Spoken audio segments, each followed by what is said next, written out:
अब्लानिया रन्जन दैमारि सारा बुंदों जों जि सुक्ति खालामनो नागिरदों बे सुक्तियाव मा मा लिरनाय दङ बेखौ जोङो फरायग्रोनो मोनोब्ला मोजां जायोमोन। जायफोरा सागोन होगोन जों सागोनगिरिफोरा जुदि राउन्ड टेबोलाव जिरायनानै बेखौ जोङो बिजिरग्रोनो मोनोब्ला मोजां जायोमोन होननानै सम आरो खाबुखौ बिदोंमोन। नाथाय भारत सरकारा सम होआखै। बरंस आइबिनि मानसिफ्रा रन्जन दैमारि सारखौ थ्रेटेनिं होदों।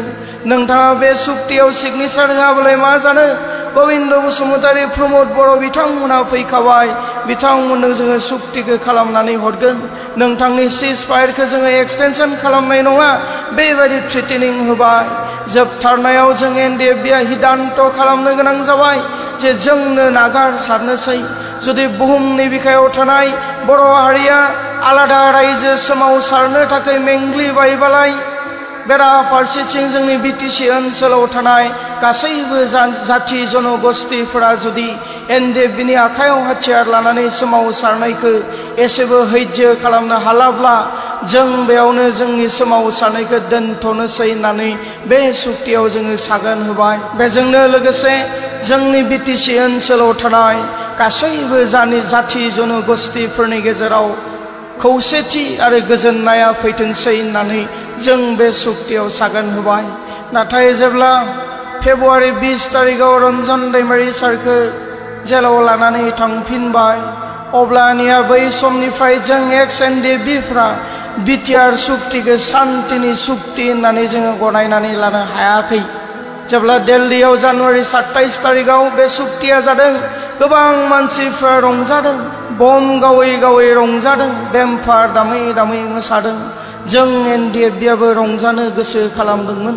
नाथाय जेब्ला बिटिआर सुक्तिनि दसेनि उनाव जोंनि मबाइलाव मेलनि गेजेरजों बिटिआरआव थानाय दफाफोरा सफैबाय अब्लानिया जोङो नायबाय, बिजिरबाय, फरायबाय आरो जोङो केम्प सिङाव हाबसुनानै मोदै रुखु रुखु गाबनो गोनां जाबाय। जों मानो गाबखो? सुक्तिनि दिनाव जोङो रंजानोसो हानांगौमोन। नाथाय जोङो मानो गाबखो? मानोना जोंनि 34 बोसोर 34 बोसोर हंग्रामाव 5,000निबो बांसिन सुबुंफ्रा मुंख्लं जालांबाय। 500निबो बांसिन आइजोफ्रा बेसेन गोनां खाफालनि गोजा सिन्दुरखौ हुगारनानै लानो गोनां जाबाय। 2,000निबो बांसिन गथ'फ्रा दिनै बिफा गोमाजानानै मावरिया जानानै दङ। अब्ला जोंनि नांसोमनाय आरो बावसोमनाया बेसेबांबा गोजौआवमोन जायनि थाखाय जोङो गाबनो गोनां जादोंमोन। बेजोंनो लोगोसे बे बिटिआर सुक्तिनि गेजेरजों जायफ्रा जोबथेसालियाव दाय फोनांजानानै जोबजानानै दङ बे सुक्तिनि गेजेरजों रेहाय मोननांगौ होननानै आकार इकार फंसेबो लिरनाय गैयैखाय जों गाबनो गोनां जादोंमोन। जायफ्रा फासिनि अर्डार जानानै दङ बे सुक्तिनि गेजेरजों रेहाय मोननांगौ होननानै सेन्टेन्स मोनसेबो लिरनाय गैयैखाय जों गाबनो गोनां जादोंमोन। नाथाय सासे दावहारु महरै मेगननि मोदैखौ जोङो दोनखुमादों। जोङो मेगननि मोदैखौ दोनखुमानानै रंजानो गोसो खालामदों। थेवब्लाबो जोङो ओंखाम बोथिसेबो मोजाङै जानो हायाखै। जेब्ला जानुवारि 27 तारिखाव बे सुक्तिया जादों दिल्लीनिफ्रायनो राजनितिखौ जागायजेनदों। प्रमोद बर' उरखावगोरा गोविंद बसुमतारी बिथांमोना गंसे एर'प्लेनजोंनो फैदों। गाजा गोमजा लाख लाख बर' रायजो राजाफ्रा आर'नाइ लानानै बिबारनि माला लानानै बिथांमोनखौ बराय बराय काजलगावआव लानानै फैदों। आरो बेनिफ्राय जों साबायखर बावनांगोन रन्जन दैमारिखौबो जेलनिफ्राय ओंखारदों। बिथाङा सुक्तियाव मा लिरनाय दङ नायनो मोनाखै। नाथाय दुलाराय बर' फरायसा आफाद आरो जोंखौ फोथायनानै बिथाङा मेगन मेसेबनानै सुहोदों। खौसेयाव थांनानै थानांगौ। नाथाय साथाम सागोनगिरि रन्जन दैमारि, धीरेन बर', बि सावरायग्रा बिथांमोनखौ दिल्लीयावनो गारबोखुमादों। मानोना प्रमोदा मोनथिगौ रन्जन दैमारिजों खौसेयै फैयोब्ला बिबारनि मालाया रन्जन दैमारि सारनि गोदोनायाव बांसिन सिरिगोन। रायजो राजाया रन्जन दैमारिखौ बांसिन अनसायगोन। जायनि थाखाय बिथांखौ दिल्लीयावनो गारबोखुमादों। आरो बिथांमोना अखानायैसो जोंनि बिटिसि हालामाव सफैदों। जेब्ला रन्जन दैमारिया जोंनि डिजिगनेटेड केम्पआव सफैबाय लगे लगे भारत सरकारनिफ्राय जोंखौ केम्पआव थांनानै बुंहैदों जे NDFB हाथियार गथायनो नांगौ मानोना BTR दफायाव लिरनाय दङ आरो जोंखौ जानुवारि 30 तारिखाव गुवाहाटीयाव लानानै थांदों जानुवारि 30 तारिखाव जोङो 1550 जन NDFBनि बिर जोहोलावफोरा 130 खान गिदिर गिदिर हाथियार 2000 निबो बांसिन फिसा फिसा हाथियार 2000 निबो बांसिन बेदफुग्रा ग्रेनेड आरो 20,000 निबो बांसिन गोथां गुलिखौ जोङो भारत सरकारनि आखायाव गथायदों बे गथायनाय हाबाफारिया गुवाहाटी नोगोराव थानाय GMCH नि अडिटोरियाम हलाव खुंफुंलांजादों जेरावनोखि बर' रायजो राजा सासेबो गैयामोन आरो बे हाबाफारियाव जोंनि आफादगिरिफोरखौ आर'नाइल' गानहोनानै फुथुला बायदि फज'नानै दोनबाय बे हाबाफारियाव जों NDFBनिफ्राय फंसेबो बिबुंथि लाखिनो मोनाखैसै सुक्तिकारिनिफ्राय जानानै प्रमोद बर'आ बारस'नानै बाथ्रा बुंबाय नाथाय बाथ्रा बुंनांगौ जों NDFBहा दङमोन मानोना जि हाथियारखौ गथायदों बे हाथियारा जों NDFBनिमोन एबसुनि सम्पति नङामोन बाथ्रा बुंनांगौ मोनथाया जोंहा दङमोन नाथाय जोंखौ हाइजेक खालामनानै दोनबाय आरो हाबाफारिया जोबनानै थांबाय फेब्रुवारि 7 तारिखाव क'क्राझाराव जेब्लानोखि पलिटिकेल रेली प्रग्राम जादों भारतनि प्रधान मन्त्रिया फैदों आरो बे हाबाफारियाव जोंखौबो लिंनायलाय जोंबो बाहागो लाहैदों नाथाय बे हाबाफारियावबो जों NDFBनिफ्राय फंसेबो बिबुंथि लाखिनो थाखाय सम आरो खाबुखौ होआखैसै BTRनि सुक्तिकारिफोरनि जानानै प्रमोदा बारस'नानै बाथ्रा बुंबाय नाथाय बाथ्रा बुंनांगौ जोंहा दङमोन NDFBनि 34 बोसोर हंग्रामाव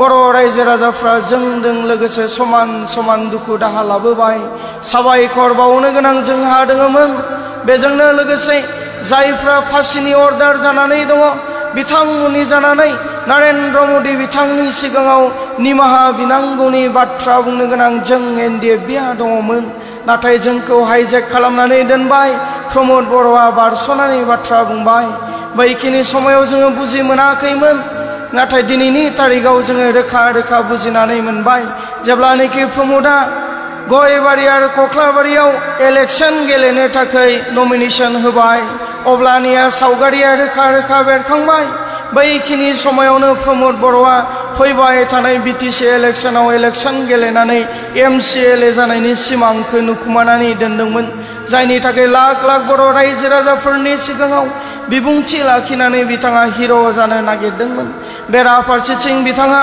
आसाम सरकारजों साइलेन्ट एग्रिमेन्ट दङ BTRनि सुक्तिकारिया प्रमोद बर' हारसिं नङा जों NDFBनिफ्रायबो 4 सागोनगिरि दङ रन्जन दैमारी गोविन्द बसुमतारी धीरेन बर' आरो बि सावरायग्रा नाथाय BTRनि सुक्तिकारिफोरनि गेजेराव आसाम सरकार आरो भारत सरकारा सोरखौ बांसिन अनदों दिनै रायजो राजाफ्रा मेगनजोंनो नुदों दिल्लीनिफ्रायबो RSS नि मानसिफोर UPPL नि जानानै इलेक्शन केम्पिं खालामनो थाखाय हरगासिनो दङ आसाम सरकार आरो भारत सरकारा दिनै प्रमोद बर'खौ BTRनि सुक्तिकारिफोरनि गेजेराव बांसिन अनगासिनो दङ दिनै बिथाङा मानो अनजादों मानोना NDFBनि एजेन्डाखौ हाइजेक खालामनो हानायनि थाखाय आसाम सरकारजों अनजादों मानोना NDFBखौ फोजोबस्रांनो हानायनि थाखाय प्रमोद बर'आ आसाम सरकारजों अनजादों बड'फा उपेन्द्रनाथ ब्रह्मनि समनिफ्रायनो बर' हारिया आलादा रायजो बड'लेण्ड नांगौ होननानै सोमावसारबोदोंमोन नाथाय BTR सुक्तिनि गेजेरजों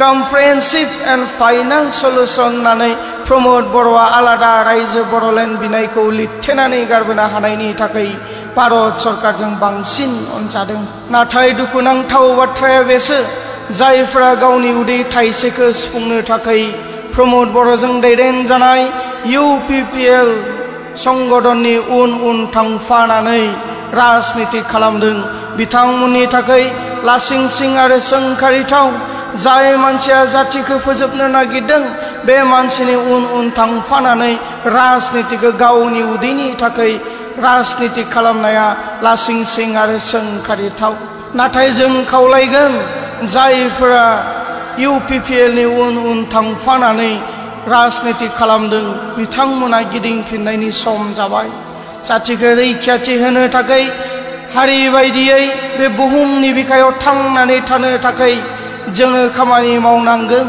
जोंहा दिनै बर'नि संगठन माहारियारि संगठनफोरा जोबलांबाय जोंनि आखायावनो राजनीतिनि खुंथायखौ जोङो हमथानानै लाखिनानै जोङो हारिखौ बासायनानै लाखिनो नांगोन अब्लासो बे बुहुमनि बिखायाव जोङो बर' हारि हिसाबै देरगा गोग्गायै जोङो थांनानै थानो हागोन बिनिखाय जोङो खावलायगोन जायफोरा UPPLनि उन उन थांफानानै राजनीति खालामदों नोंथांमोना गिदिंबोफिननांगौ जेब्ला जानुवारि 7 तारिखनि हाबाफारिया जोबनानै थांदों जोङो गोबां सिन्ता खालामदों जों XNDFबीआ बेबायदि गावस्रानानै थायोब्ला जोंनि गेजेराव सान्थिया फैनाय नङा आरो बेखौनो नोजोर बोनानै जों मोनब्रैबो NDFबीनि आफादनि दैदेनगिरिफोरा खौसे जालायनानै फेब्रुवारि 11 तारिखआव चिरां जिल्लानि सिङाव थानाय बालामगुरियाव जोङो सावरायलायदों आरो बे सावरायमेलाव जोङो सिद्धांत लादोंमोन जों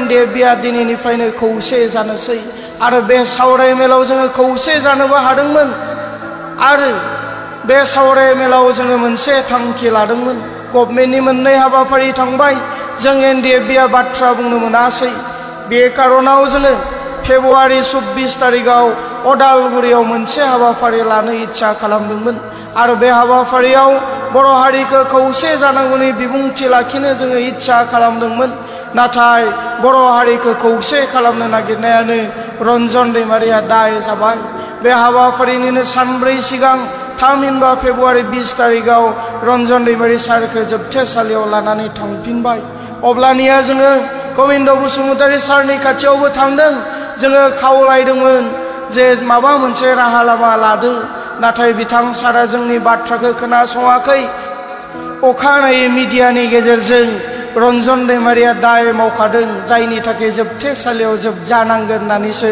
गबिन्द बसुमतारीया बिबुंथि लाखिबाय